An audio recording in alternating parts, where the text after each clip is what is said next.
안녕하세요, 여러분. 반갑습니다. 늦은 밤에도 이어지는 더위 때문에 잠들지 못했던 여름밤이 지나가고 푸른 하늘 아래 어디든 걷다 보면 선선히 불어오는 바람 덕에 절로 기분이 좋아지는 것 같습니다. 이 계절 나들이 가기 좋은 여행지 여럿 있는데요. 오늘은 서울 도심 속 야경 명소로 많은 사랑을 받고 있는 낙산공원을 소개하려고 합니다. 낙산공원은 서울 해화문과 동대문까지 이어지며 역사와 문화를 함께 즐길 수 있는 공원인데요. 2002년 개원한 총 19만 7,304제곱미터의 큰 면적을 가진 도심 속 공원으로 서울 한양도성과 푸른 숲이 어우러진 시민의 휴식 공간이자 관광 명소로 자리매김하고 있습니다. 낙산은 산의 모양이 마치 낙타 등처럼 볼록하게 솟아올라 있는 것 같다고 하여 낙타산이라고도 불렸는데요. 과거 남산, 인왕산, 북악산과 함께 조선시대 수도 한양을 둘러싼 내사산을 이뤘고 한양도성이 산의 능선에 축성되었습니다.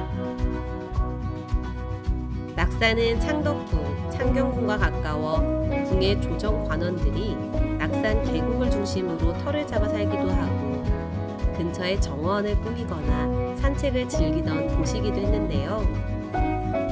산이 야트막하면서도 맑은 물이 흐르고 나무가 사철 푸르러 경치가 빼어나 도성 안의 5대 경승지 중 한 곳인 쌍계동으로 불리며 많은 사랑을 받았습니다. 그렇게 아름다웠던 낙산의 모습은 일제강점기 이후 많은 변화가 생기기 시작했는데요. 보금자리를 잃은 백성들이 낙산으로 모여들며 빈민촌이 들어섰고 해방을 맞이하고 얼마 안 되어 일어난 한국 전쟁 그리고 전쟁 후 뿔뿔이 흩어졌던 사람들이 서울로 밀려들며 낙산의 판잣집이 점점 늘어나게 되었습니다. 1960년 이후 전쟁으로 폐허가 된 국토를 회복시키는 데 온 힘을 쏟게 되면서 대규모 아파트 단지 조성으로 인해 낙산은 이전의 모습을 잃고 휴식처와 역사유산으로서의 기능을 상실하게 되었습니다. 이후 낙산은 30여 년간 방치된 채 가장 가까운 곳에서 우리나라 근대화를 지켜보며 다시 사랑받을 날을 기다리게 됩니다. 1996년 마침내 서울시는 공원 녹지 확충 계획을 세워 낙산을 근린공원으로 지정하고 낙산 원래의 모습과 역사성을 복원하는 사업을 추진하게 됩니다.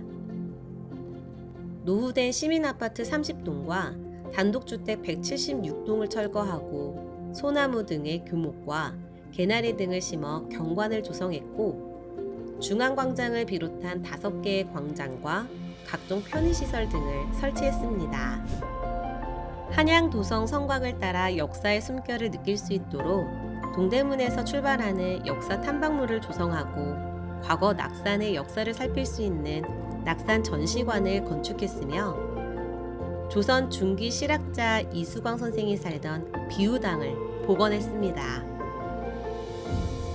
그렇게 6년의 시간을 거쳐 새롭게 다시 태어난 낙산공원은 2002년 6월 우리 곁으로 돌아와 현재까지 연간 약 70만 명의 많은 내외국인이 방문하는 근린공원으로 자리잡게 되었습니다.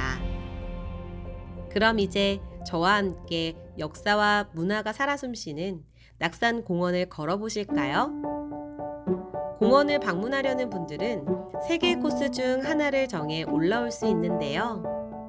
한양도성의 외부 성곽 벽면을 보며 시간 여행을 하듯 걸을 수 있는 해화문 출발 코스가 있고 다음으로는 한양도성박물관을 지나고 성곽을 따라 한적한 숲길을 걸으며 한양도성길의 호젓한 분위기를 느낄 수 있는 동대문역 출발 코스가 있습니다.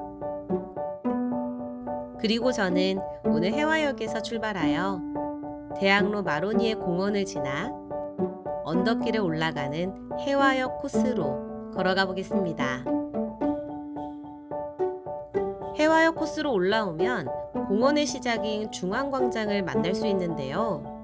중앙광장에는 시민들에게 볼거리를 제공하는 무대와 친환경 그린 커튼으로 둘러싸인 낙산 전시관이 마련되어 있습니다.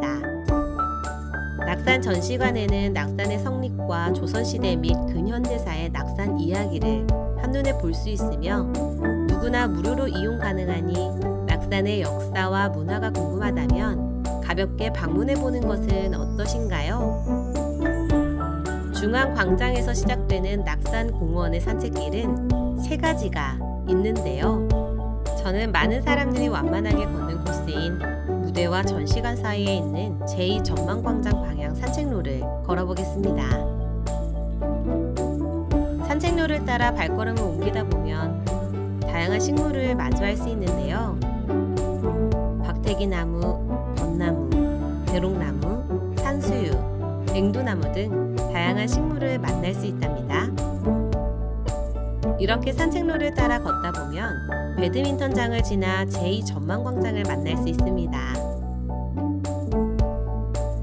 제2전망광장을 중심으로 왼쪽으로 내려가면 제3전망광장을 만날 수 있고, 그리고 오른쪽으로 올라가면 제1전망광장이 나옵니다. 이제 제2전망광장에서 우측 방향 도성길을 따라 올라가 볼까요? 낙산공원을 어우르고 있는 서울 한양 도성은 조선시대 외적의 침입으로부터 수도 한양을 보호하기 위해서 내사산을 연결하여 쌓은 약 18.6km의 성곽입니다. 특히 해화문에서 낙산을 지나 홍인지문까지 이어지는 2.1km 구간을 낙산 구간이라고 부르며 성곽 바로 옆 길을 걷다 보면 서울의 전경을 만끽할 수 있습니다. 또한 앞문을 통해 나가면 도성 밖에서 보이는 성곽의 곡선과 하늘이 조화롭게 어우러져 아름다움을 더해주기도 합니다. 제1전망광장을 지나 공원의 중심에 있는 놀이광장은 탁 트인 원형의 광장으로 낙산공원에서 제일 넓고 높은 공간입니다. 성곽을 넘어 노을이 지는 아름다운 풍경도 볼 수 있고, 서울의 야경 명소로 유명한 만큼 야경을 즐길 수 있는 다양한 조망 지점이 있어 저는 이곳에서 풍경과 함께 기념사진 남기는 것을 추천드립니다. 광장 내 벤치에 시민들이 여유롭게 앉아 휴식을 취하며 담소를 나누고 있는 모습이 보이는데요. 같이 앉아 잠시 휴식을 취해보겠습니다.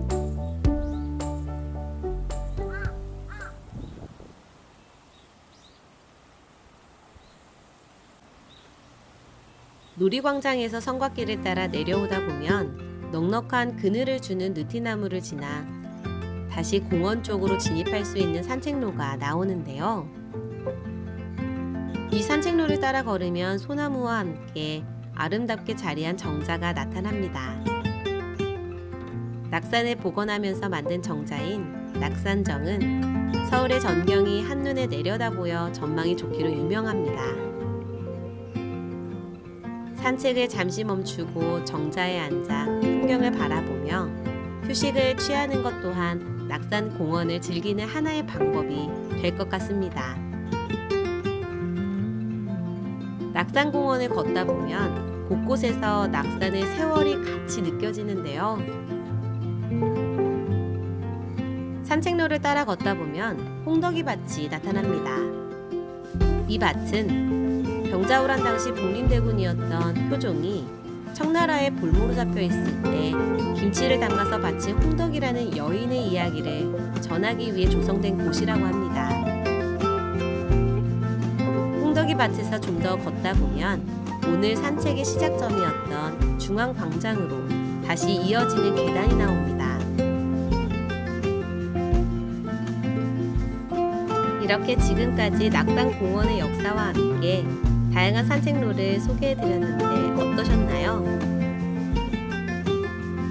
나들이 하기 좋은 이 계절, 역사와 문화가 살아 숨쉬는 낙산공원에 올라 파노라마처럼 펼쳐진 서울의 전망도 감상하면서 도심 속 색다른 산책을 즐겨보시는 걸 추천드립니다.